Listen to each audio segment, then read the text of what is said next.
Thank you, Nathan, and on behalf of all the men and women of York Regional Police, and I'm pleased that Inspector Ricky Virapan has joined me here tonight, I'd just like to extend greetings. And as Nathan has indicated, I have the privilege and honor of presenting the Humanitarian Award tonight, and the award is to an individual that really doesn't need any introduction in this community, but an individual that is being recognized for her incredible work, Unita Lewis.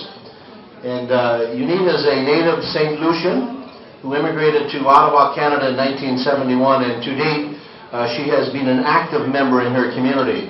As a mother of two young adults, Unita spends much of her time being a source of strength and support to families whose lives have been affected by sickle cell disease, and to community families in need, whether great or small.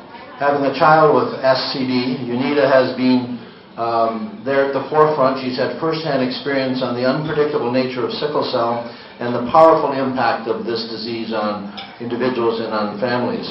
Unita was responsible for the establishment of a parent support group for families with children suffering from SCD, and along the way as well, she was also responsible for the development and eventual implementation of critical care pathways for the treatment of patients with SCDs in emergency departments all across Ontario.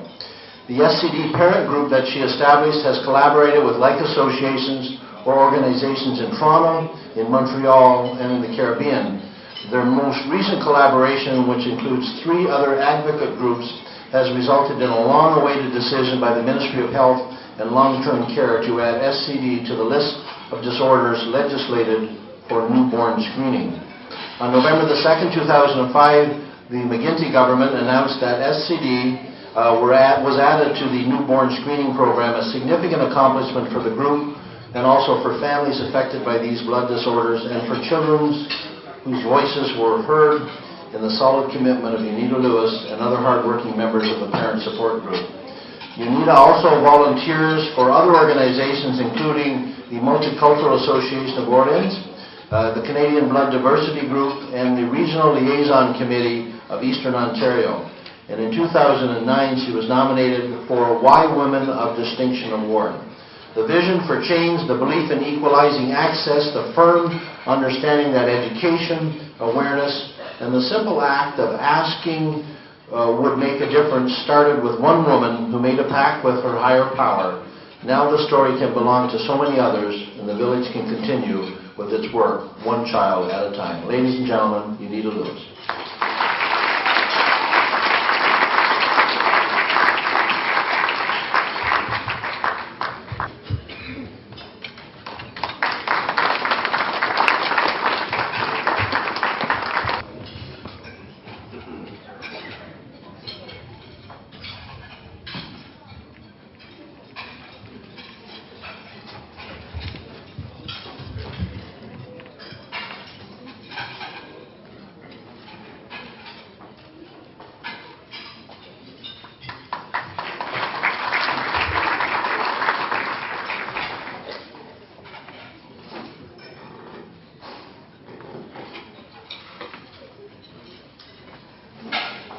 Thank you very much.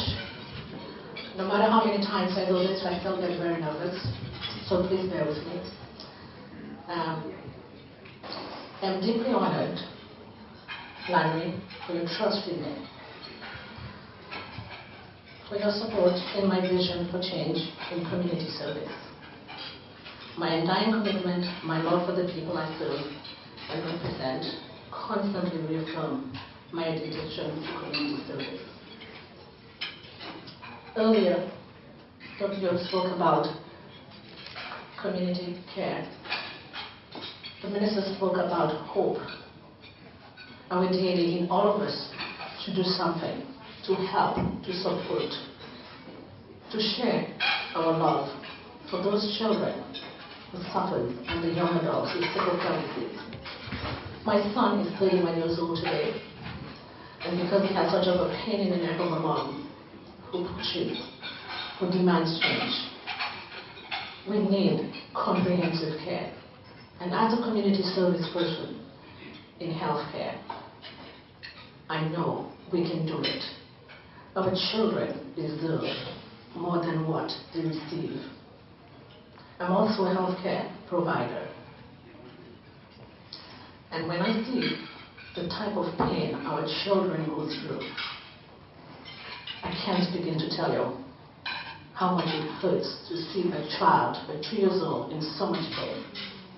We do have some very good healthcare providers, some great physicians. I can speak on my own physicians. I know we have great ones in Toronto also.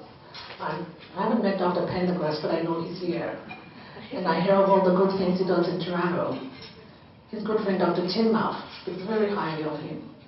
So please, as parents, let's put our trust in our healthcare providers, in our nurses, because without them, we can't do it alone. Our children, no matter how old they are, their age, we need to give them their voice. Let them speak. When they say they're in pain, they need our help, they need our support. We need the community people to help us, to volunteer.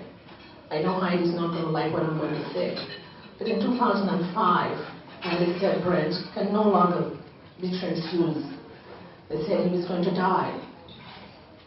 And this is one of the things that I don't accept very easily. I pushed and I begged. Because of his many transfusions, he has too many antibodies. And I asked him to try with my family. A great physician did, only to find out my daughter was a perfect match. So our children need transfusions on a regular basis, every 6, every 4 weeks. And most times, because of the chronic transfusion, we do not have the blood to transfuse some of our children. Because of the ethnic background, it's different. So we need people of the same ethnic background to donate.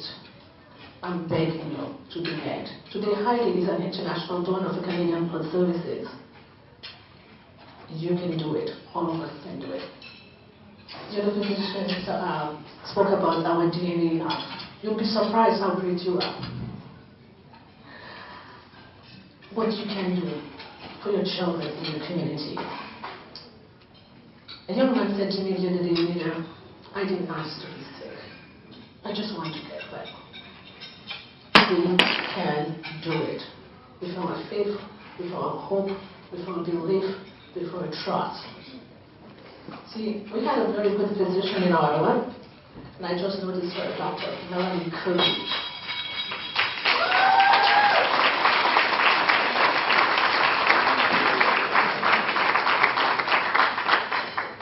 It still hurts that we let her go, but we had to. Oh my God, John Adams. I'm sorry. But Toronto have Dr. Kirby, and I know our kids are taken care of. If you can volunteer.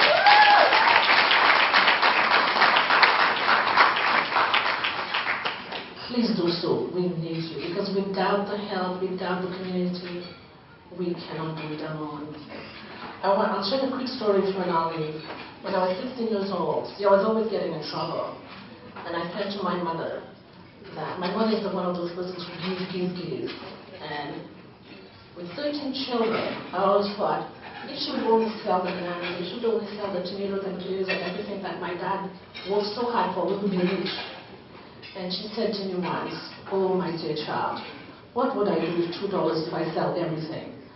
She gives, and I said to her, I will never be like you when I grow up. If you ask Heidi today, she'll tell you I'm worse than my mother. Giving, sharing is my passion. I love the kids. So please, I beg of you, whether you can volunteer, if you can donate blood, if you can just cook the meal for the parents when the child is in the hospital, because I know I couldn't do it without my family. I have a big family, so we all can become one.